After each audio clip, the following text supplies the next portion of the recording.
Hi, I'm Lisa K. Donner, along with Graham Noble, Sarah Calgill, Scott Cosenza, and David Patterson. And this is the Conservative Five, Liberty Nation's online TV news program.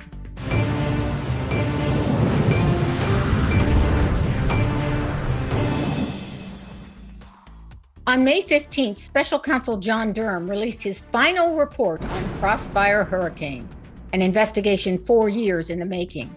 Now those on the right finally have evidence to back up their claim of a witch hunt. What did Durham accomplish? Well, actually quite a lot. Scott, take us through it.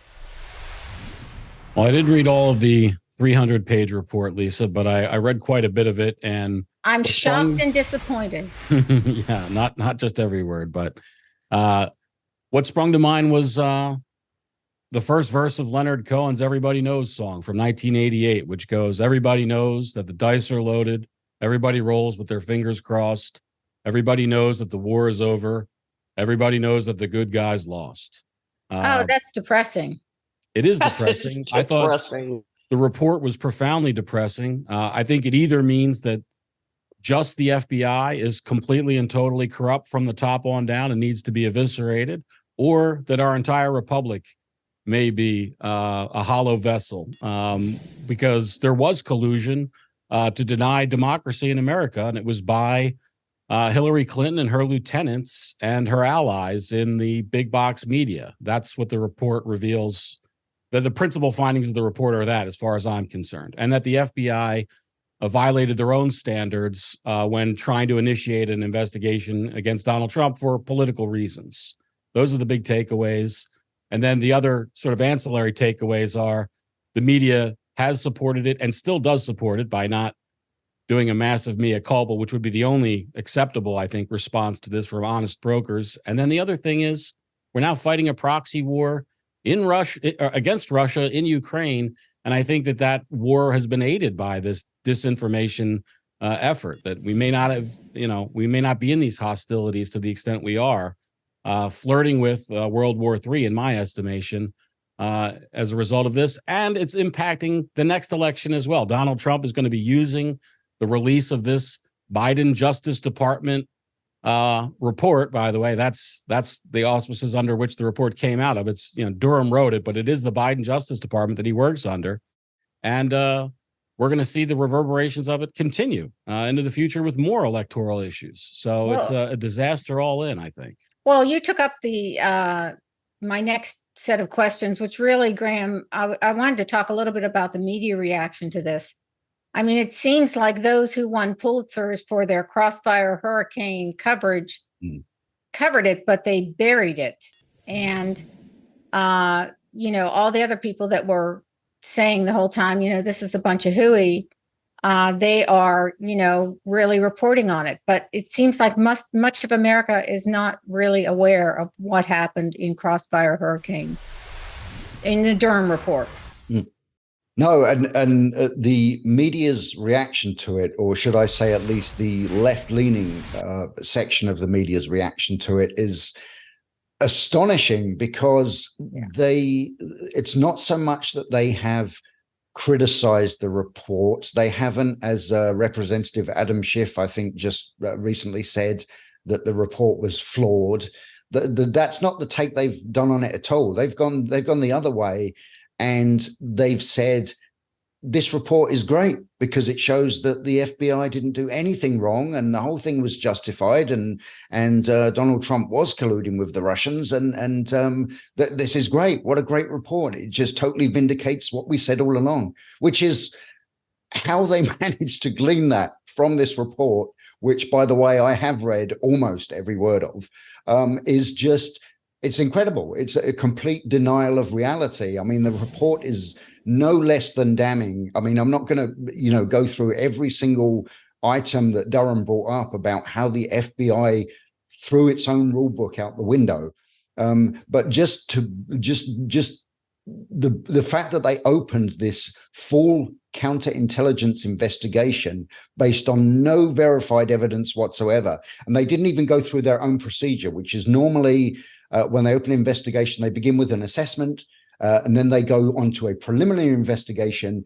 And if by that time they feel that there's justification, they open a full investigation. That didn't happen in this case. They jumped basically right into the full investigation with no real kind of probable cause, if you like, at all. And but the media has just completely chosen to reinterpret this entire report the way they want to. And so then guess who the people are going to believe? If Scott hasn't read 306 pages, I went through 306 pages and just skimmed and picked out things that, stood out. Graham's probably read the whole thing. I don't know about Dave, but you know what? Nobody's going to do that. No Joe Blow, no soccer mom. They're not going to do that. They're going to listen to CNN, MSNBC, or Fox News, and that's where they're going to get their information, because they're going to soundbite it down to one or two things, and that's what you're going to hear. They don't care. They're not going to read it. They're not going to analyze it all themselves. Sarah, fair enough. But you, looking at this politically, what do you think, this means for Donald Trump and going forward in 2024? Next week, he's going to be facing two new challengers that are probably going to jump into the race, DeSantis and Tim Scott. And now this report has come out. Trump's been saying for years and years, this is a witch hunt. And now this humongous multi-million-dollar report says, yeah, you're right. What does this mean for Donald Trump? I don't think it's going to move the needle. And unfortunately, that water is way past under the bridge. This needed to be dealt with while he was still in office. And that wasn't going to happen, and it didn't happen. And I don't think it's going to help him whatsoever.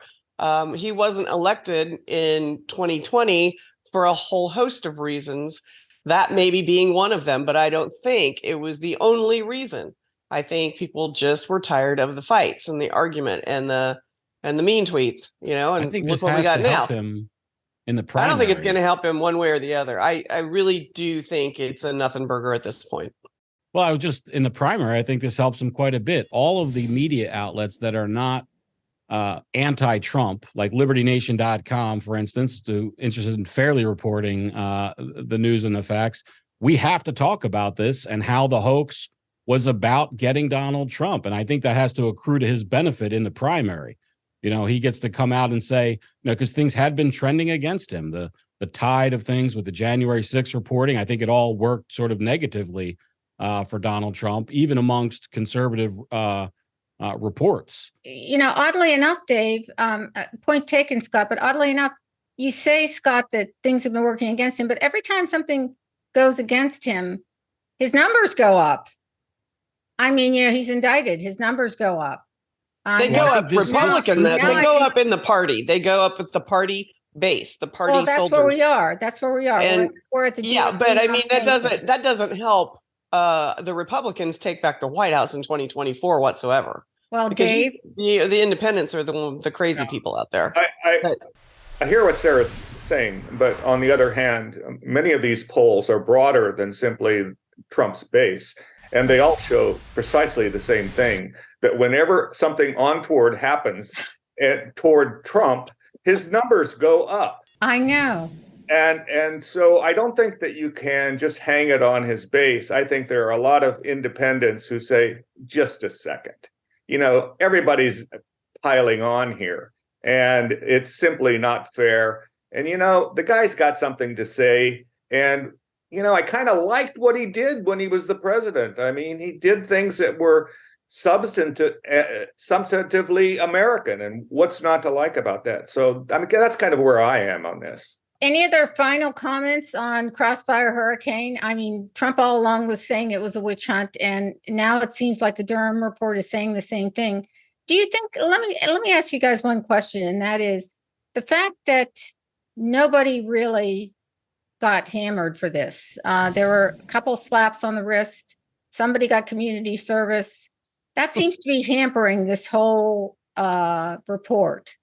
Should it? Well, that also speaks to the fact that, and this is what the mainstream media is telling you, that there's only one person that got even remotely in trouble, a little slap on the wrist, and everything else was just boo hoo hoo. So if nobody pays the price, that's more evidence than anything else in the mind of the public. I think too that there's, and I'll defer to Scott on this, but malfeasance and inability to do your job correctly, basically leaning toward a political bias, are not criminal offenses. But that's what's replete in this report. Yeah. Yeah. Well, finally, this chapter of the Trump presidency is closed. One wonders what will be the long-term implications. Thanks for watching, and thank you, panel.